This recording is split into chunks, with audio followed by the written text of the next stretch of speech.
میرے والد گرامی سے میرا رشتہ باپ بیٹے کا بھی ہے، استاد اور شاگرد کا بھی ہے، مرید اور پیر کا بھی ہے۔ وہ میرے پدر گل بھی ہیں اور میرے پدر دل بھی ہیں۔ تو ظاہر ہے شیخ اور استاد ہونے کے ناطے سے اور باپ ہونے کے ناطے سے اگر میں ان کا تذکرہ مختلف خطبات جمعات یا دیگر مواقع پہ کرتا تو یہ مجھے حق پہنچتا تھا، لیکن اس بات کے آپ بھی گواہ ہیں کہ میں کبھی بھی ان کے بارے میں یہاں ممبر پہ کوئی گفتگو نہیں کی، چونکہ ان کی تلقین تھی، گو دل میں آرزو بھی پیدا ہوتی۔ ایسے بھی میں یہاں زیادہ تر جس عنوان سے گفتگو کرتا رہا وہ درس قرآن اور درس حدیث ہی ہے، اس لیے 16 سال میں ان کی شخصیت اور ان کے تعارف کے حوالے سے موقع مجھے نہ ملا، یا میں قصداً آپ کی شخصیت کے حوالے سے کبھی یہاں کوئی بات نہیں کی۔ لیکن اب میرا جی چاہ رہا ہے کہ آج کی اس نشست میں میں کچھ اپنے والد گرامی کے حوالے سے، اپنے شیخ کامل کے حوالے سے اور اپنے استاذ المکرم کے حوالے سے کچھ باتیں آپ کے گوش گزار کروں۔ باتیں بھی انشاءاللہ وہ کروں گا کہ جس سے ہماری تربیت وابستہ ہے۔ میرے والد گرامی 1914 یا 1916 گرداسپور کی تحصیل بٹالہ کے مشرقی سمت واقع ایک گاؤں وزیر چک میں پیدا ہوئے۔ ابتدائی تعلیم آپ نے وہیں حاصل کی تھی۔ ابھی دوسری کلاس میں پڑھتے تھے کہ والد کا سایہ سر سے اٹھ گیا۔ وہاں طبیعت چونکہ کافی حساس تھی، چند دنوں کے بعد جب سکول گئے تو قلم پکڑتے تھے تو ہاتھ جنبش کرتا تھا۔ استاد بہت مہربان تھے، انہوں نے گھر بھیج دیا اور ہماری دادی محترمہ کو پیغام بھیجا کہ اس بچے کو بھی گھر رکھیں، جب ضرورت ہوگی میں خود آ کے لے جاؤں گا۔ 1 سال کے بعد وہ دوبارہ گھر سے آ کر ان کو سکول کے لیے دوبارہ لے گئے اور وہاں انہوں نے جو سکول تھا تعلیم مکمل کی۔ اور یہ 5 گاؤں تھے جو مسلمانوں کے گاؤں تھے، باقی ارد گرد جو گاؤں تھے وہ سکھوں یا ہندوؤں کے تھے۔ تو یہاں 5 گاؤں میں ایک بزرگ ہوتے تھے، شاہ جی کے نام سے لوگ انہیں یاد کیا کرتے تھے، تو ان کے پاس بیٹھے اور قرآن مجید کی تعلیم ان سے ہی حاصل کی۔ ان کا حلقہ ارادت کافی تھا اور وہ مہینہ مہینہ غائب رہتے تھے مریدین کے پاس دوروں میں۔ تو مختصر اور چھوٹی عمر کے اندر والد گرامی کو انہوں نے اپنے مسلح پہ کھڑا کر دیا تھا۔ ابا جی خود فرمایا کرتے تھے کہ مجھے ہندو اور سکھ بھی میاں جی کہہ کے پکارتے تھے۔ لیل و نہار بیتتے گئے۔ 8 بھائی اور 2 بہنیں، ان افراد پہ مشتمل یہ خاندان تھا، لیکن 4 بھائی وہیں انتقال کر گئے، ان میں سے 2 بھائی جوانی کے عالم میں انتقال کر گئے۔ اس کے بعد جب تقسیم ہند ہوئی تو آپ وہاں سے ہجرت کر کے پاکستان میں آئے۔ سانگلہ ہل اسٹیشن پہ جب اترے تو اس وقت آپ کے پاس جو آپ کا بیٹا تھا جس کا نام عبدالحمید تھا، سفر کی صعوبتیں اور وہ سارے دکھ برداشت نہ کرتے ہوئے وہ بچہ انتقال کر گیا۔ کچھ عرصے کے بعد ہماری وہ والدہ بھی اس دنیا فانی سے کوچ کر گئی۔ پھر آپ نے اسی گھر میں لبیک کہہ گئے۔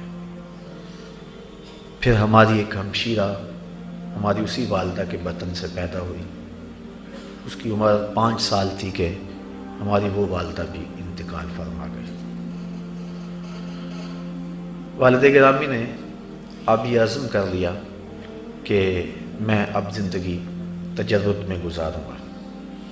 اس دوران وہ باقی علوم یہاں ان کی تکمیل کر چکے تھے۔ قبلہ مفتی صاحب رحمۃ اللہ تعالیٰ علیہ اور قبلہ سید صاحب رحمۃ اللہ تعالیٰ علیہ حزب الاحناف۔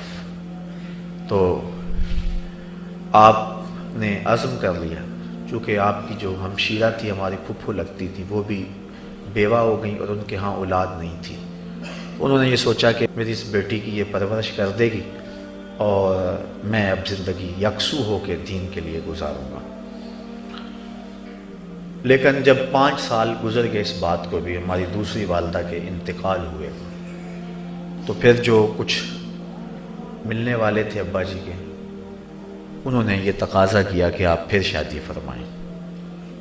تو پہلے تو انکار ہوا، لیکن یہ غالباً 62 یا 61 کی بات ہے کہ ہمارے والد گرامی نے پھر جو ہے وہ تیسری شادی فرمائی، اور وہ بھی میرے نانا جی فرمایا کرتے تھے، میں نے اپنی ہوش میں انہیں دیکھا ہے، فرمایا کرتے تھے کہ میں جب رشتے کے لیے گیا تو بستی سے باہر ایک شخص جو ہے وہ بھینسیں چرا رہا تھا، کیونکہ میں نے رشتہ کرنا تھا اور مجھے تجسس تھا، میں نے اس کے پاس بیٹھ کر کے معلومات حاصل کرنے چاہی۔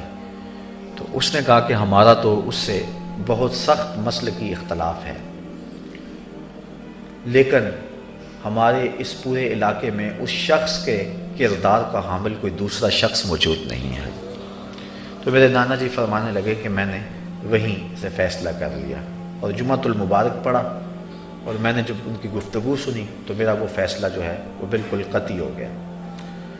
ہمارے جو ننیال ہیں ان کا تعلق جو ہے وہ یہاں سے ہے، اور یہ مہاجرین سے ہمارے والد گرامی، اور آپ پرانے لوگوں کو یاد ہوگا کہ اس دور میں مہاجرین اور یہاں کے جو رہنے والے لوگ ہیں ان کے باہم بہت زیادہ جو ہے وہ فرق اور نفرت موجود تھی۔ لوگ پناہ گیر کہتے تھے مہاجرین کو۔ تو ہمارے جو خاندان تھے ننیال کے، تو اس خاندان میں مخالفت بھی ہوئی کہ آپ جو ہے وہ پناہ گیروں کو بیٹی دے رہے ہیں۔ عمر کا بھی فرق تھا، لیکن بہرحال میرے نانا جی صاحب نظر تھے اور بڑے ہی نیک اور پارسا لوگ تھے، تو انہوں نے یہ فیصلہ کیا۔ تو اس کے بعد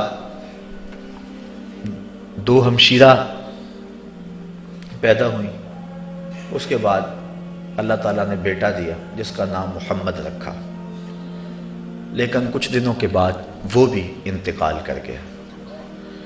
یہ بات والد گرامی نے مجھے خود سنائی۔ ساری زندگی ابا جی نے اپنے بارے اگر کوئی بات کرتا بھی تو اس کی زبان کو روکتے، لیکن یہ بات میں نے ابا جی کے زبان سے 2 مرتبہ سنی۔ ایک مرتبہ صرف 8-10 لوگ تھے اور قرآن مجید کی تفسیر تھی، عزیز علیہ ما عنتم پر گفتگو کر رہے تھے، تو اس وقت آپ نے یہ بات سنائی کہ نبی پر مومن کی تکلیف شاق گزرتی۔ تو اس وقت آپ کی حالت عجیب سی ہو گئی، اور جب آپ نے یہ بات بیان کی تو آپ کا چشمہ دور گرا اور آنکھیں چھم چھم برسنے لگیں، اور ہم سارے ڈر گئے کہ پتہ نہیں ابا جی کو کیا ہو گیا۔ تو ایک مرتبہ تعلیم و تعلم کی گزرگاہوں سے جب میں گزر رہا تھا تو میرے میں تھوڑی سی کمزوری آئی پڑھنے کے حوالے سے، تو مجھے میرے والد گرامی نے فرمایا کہ بیٹا تم کیوں نہیں پڑھتے ہو؟ میں تو جو ہے تمہارے بارے میں انتہائی محبت کے جذبات رکھتا ہوں، اور میں نے تمہیں جو ہے وقف کیا ہے دین کے لیے۔ تو اس وقت انہوں نے مجھے یہ بات سنائی۔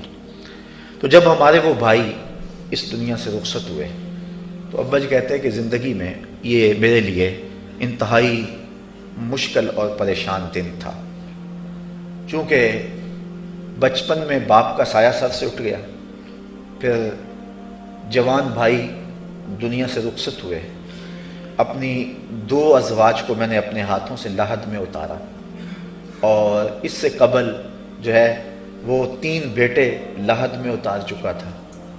تو بیٹا فوت ہوتا تو اس کے بعد ہماری وہ والدہ بھی چلی جاتی تو کہا کہ مجھے پھر وہ بیٹا فوت ہوا تو سخت دکھ ہوا، تو اس دن ایسے تھا کہ مجھے کچھ ہو جائے گا، یعنی صبر کا پیمانہ چھلکنے کو تھا۔ ابا جی فرمایا کہ میں پھر جب رات کو سویا وقت جاگے تو حضور کی زیارت نصیب ہوئی۔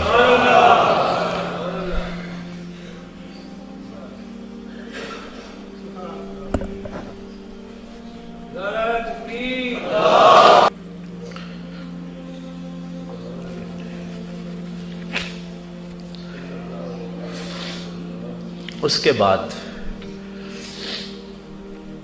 یہ بات میں یہاں مختصر کرتا ہوں۔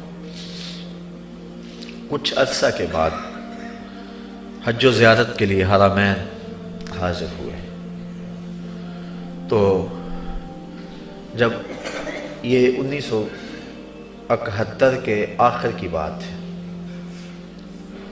تو ان دنوں کے اندر 4 ماہ 3 ماہ لوگ جو ہیں وہ بحری جہاز پہ آپ نے سفر کیا تھا۔ تو دوبارہ حج و زیارت کے بعد جب تشریف لائے تو اس وقت میری عمر 21 دن تھی۔ ابا جی کو وہاں اطلاع پہنچا دی گئی، کہتے ہیں میں اس وقت حرم کے صحن میں تھا، تو مجھے صاحب نے جس نے فون سنا اس نے آ کے مجھے حرم میں بتایا، تو کہتے ہیں میں دوڑ کر کعبہ کے پردوں سے لپٹ گیا۔ ایک تو میں نے زندگی کی دعا مانگی، اور دوسرا میں نے عرض کی کہ مالک میرا یہ بیٹا تیرے دین کا خادم بنے اور درویش اور عالم بنے۔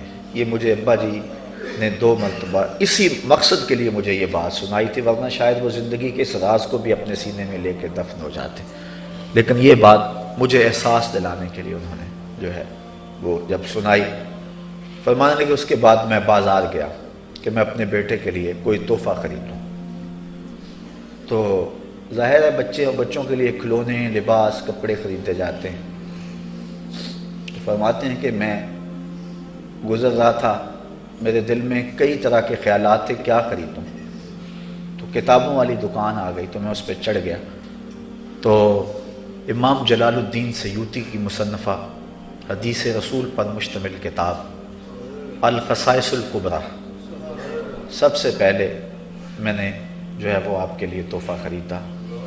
اور ایک دن آیا کہ جب مجھے ہوش سنبھلی اور میرے والد گرامی نے جب مجھے یہ بات سنائی، اور اس کے بعد مجھے یہ کتاب یہ آپ کے سامنے ہے میرے ہاتھوں میں دی اور کہا کہ بیٹا میں نے تمہارے لیے سب سے پہلے تحفہ یہی خریدا تھا اور یہی میں تمہارے لیے وہاں سے لے کر آیا ہوں۔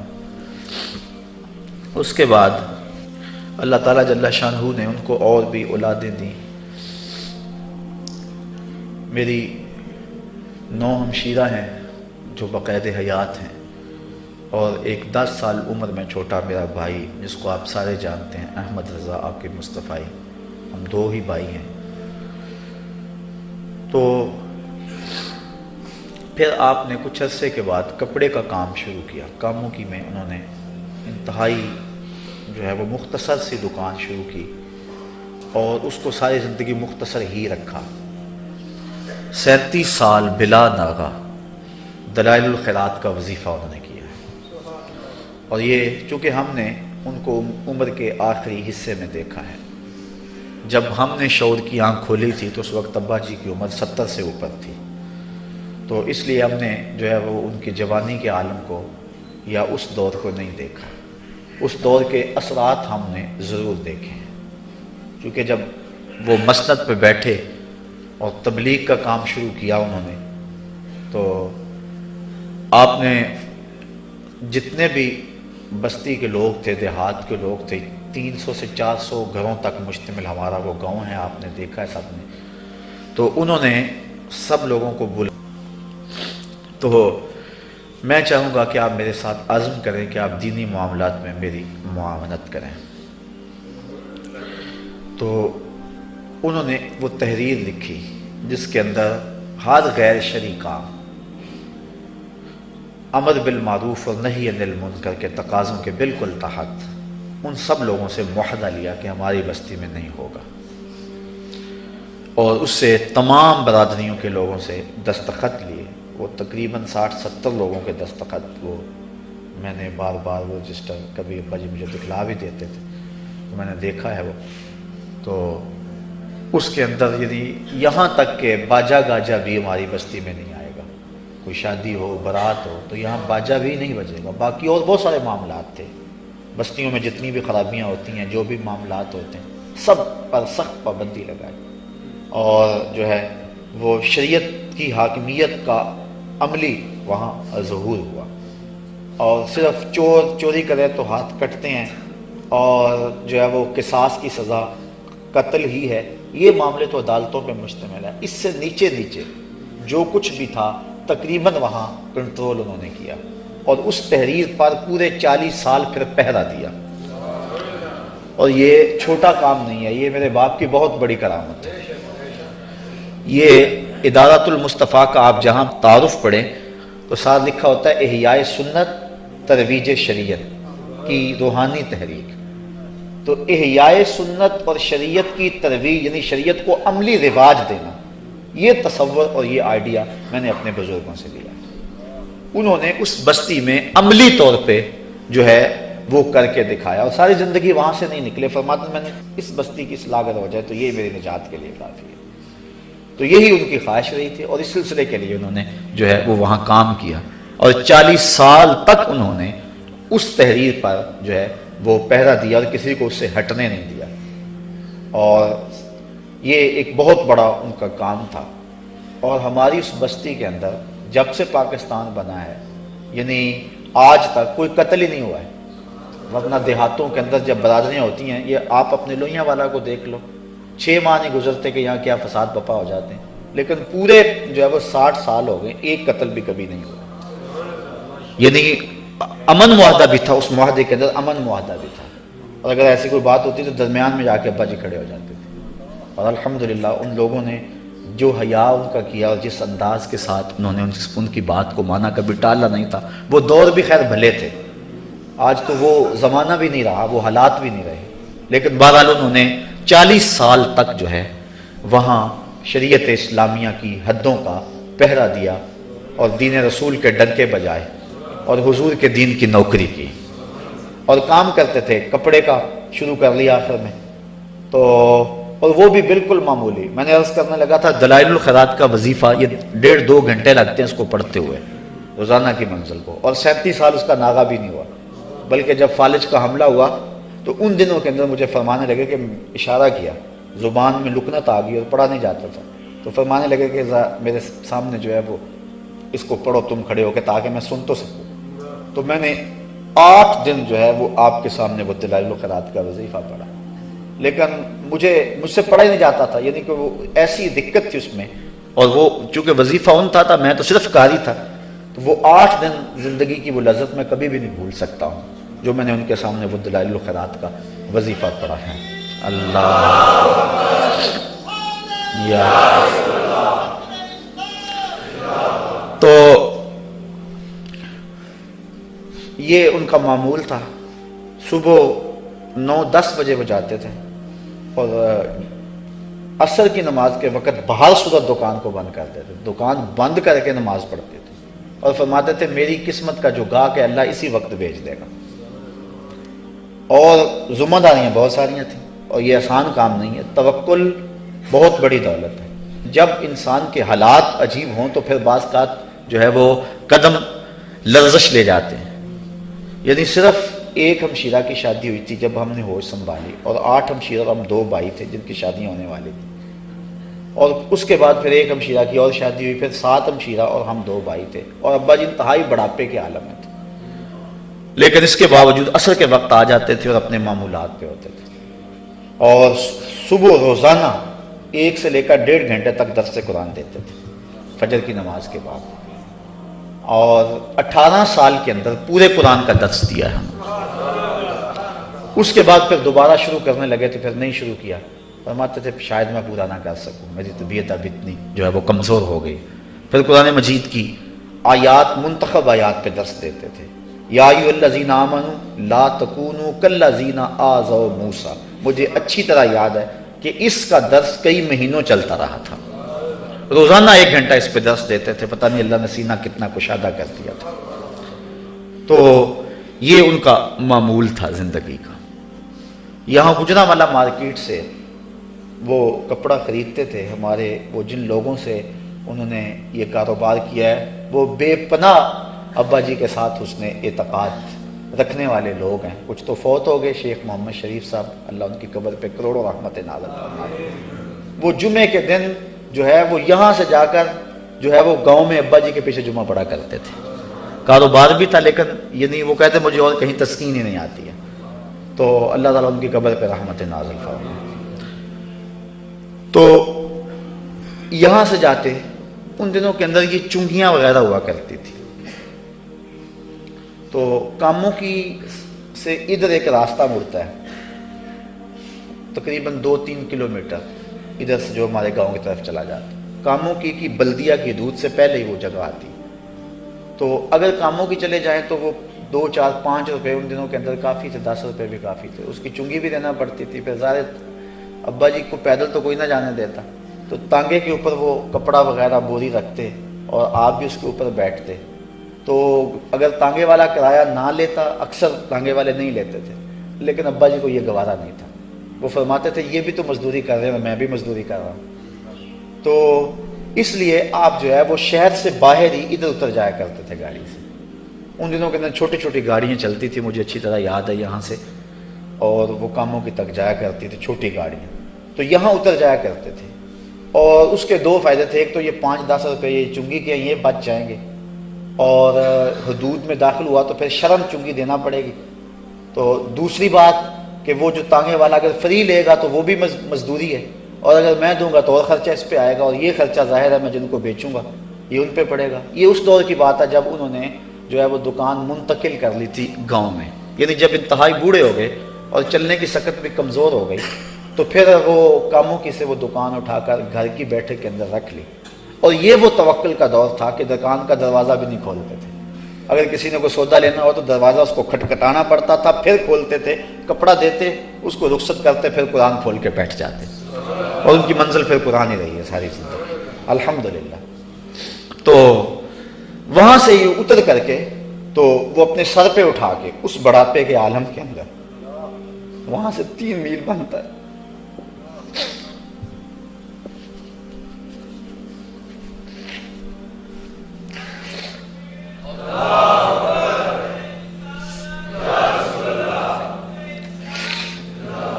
لیکن یہ میں بات آپ کو اس لیے سنانے لگا ہوں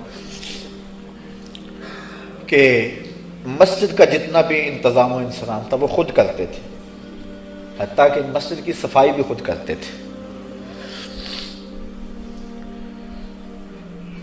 جب سحری کے وقت جاتے تھے، یہاں بیٹھے حاجی تاج الدین صاحب،